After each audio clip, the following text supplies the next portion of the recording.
Frederic Vasseur's recent revelations about Ferrari's performance following the Japanese Grand Prix are truly staggering, and they could dramatically alter our expectations for the team's 2025 season. Despite high hopes that Ferrari would challenge Red Bull this year, Vasseur has now pointed out that the current state of Formula One may be evolving into what he describes as a qualifying championship. This statement is likely to be a wake-up call for anyone anticipating a Ferrari resurgence in the near future. Why? Because if Saturdays are truly becoming more important than Sundays, then Ferrari's current issues, from setup inconsistencies to poor one-lap pace and chronic underperformance on Hamilton's side of the garage, could prove fatal to their hopes of winning anything this year. And that's not just speculation. That's coming straight from the top. In a brutally honest debrief after Suzuka, Vasseur didn't try to hide behind excuses. He laid it out plainly. Track position is king, overtaking is nearly impossible, and if you don't nail qualifying, you're not winning races in 2025, and that in itself is devastating news for Ferrari, a team that has been struggling to put the SF25 in the right window all season long. Add to that the radio frustration from both Hamilton and Leclerc, the persistent balance issues, and the newly discovered underperforming component that's been holding back Hamilton's car. And suddenly, Vasseur's comments aren't just insightful. They're a full-blown warning that Ferrari might be spiraling again, and much earlier than anyone expected. So in this video, we're breaking down every detail of what Vasseur actually said and why it might be the most important statement from a team principal so far this year. Because this isn't just about the Japanese Grand Prix. It's about a team that's at serious risk of falling behind in a season where qualifying might mean everything, and Ferrari simply aren't ready. Before we get into all the details, from the performance breakdown to the implications of Vasseur's words and how both Hamilton and Leclerc are reacting, make sure to smash that like button, subscribe to the channel Sky World, and turn on notifications so you don't miss any of the crucial twists in this unfolding Ferrari drama. Because what was just said after Suzuka could change everything.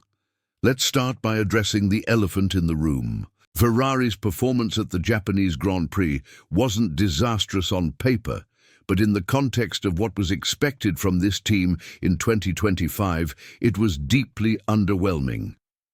Charles Leclerc managed P4, Lewis Hamilton P7.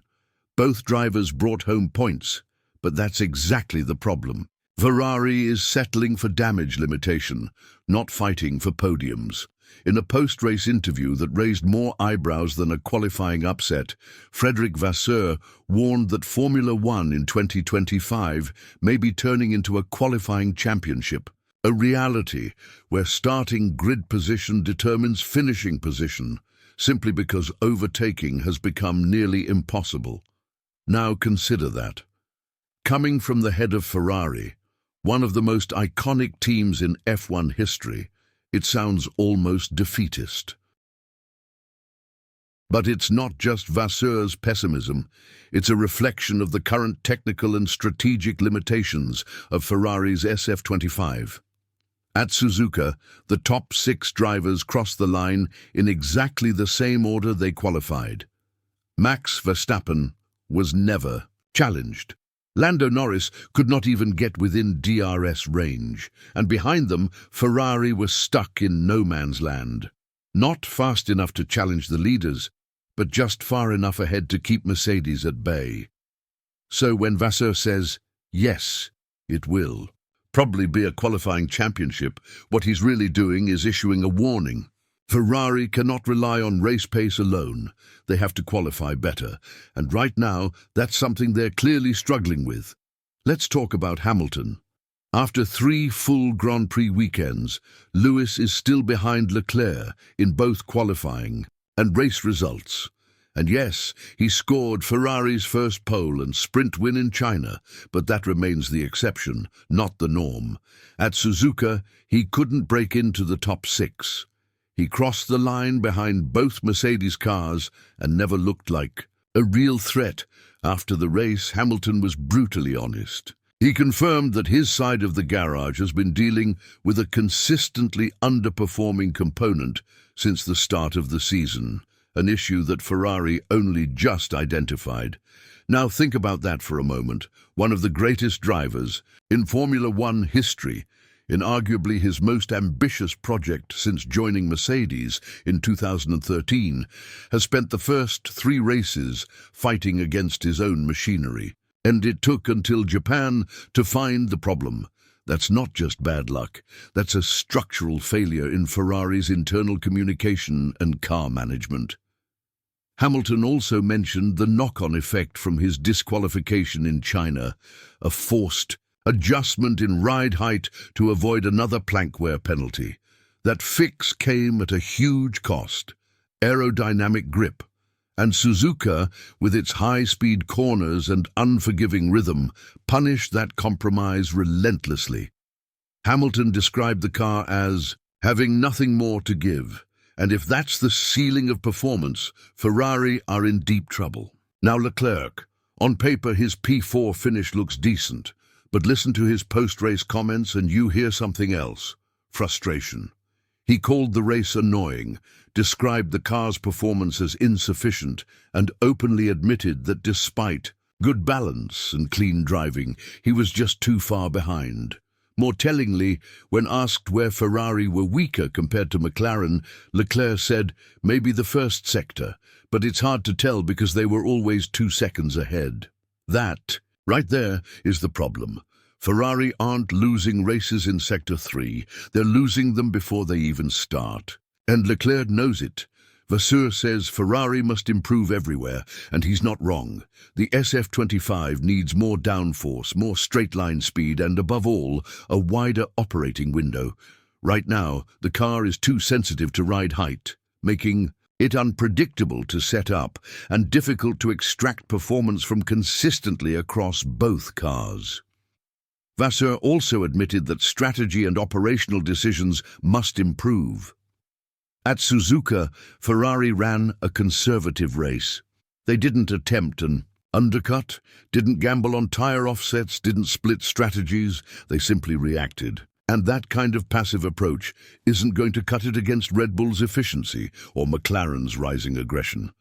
On top of that, communication is clearly breaking down. We saw it in the radio messages at Suzuka. Hamilton asking, "Where am I slow, mate?" and being given vague answers. Leclerc pushing back on an engineer's instruction about engine braking with, "You've already told me. I don't do it for a reason. These aren't just random complaints. They're symptoms of deeper issues between the drivers and the pit wall." Vasseur said it himself. It's not an ideal start to the season, but we have 21 races to go. That's true.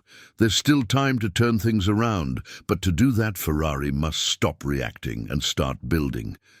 That means fixing Hamilton's setup issues immediately.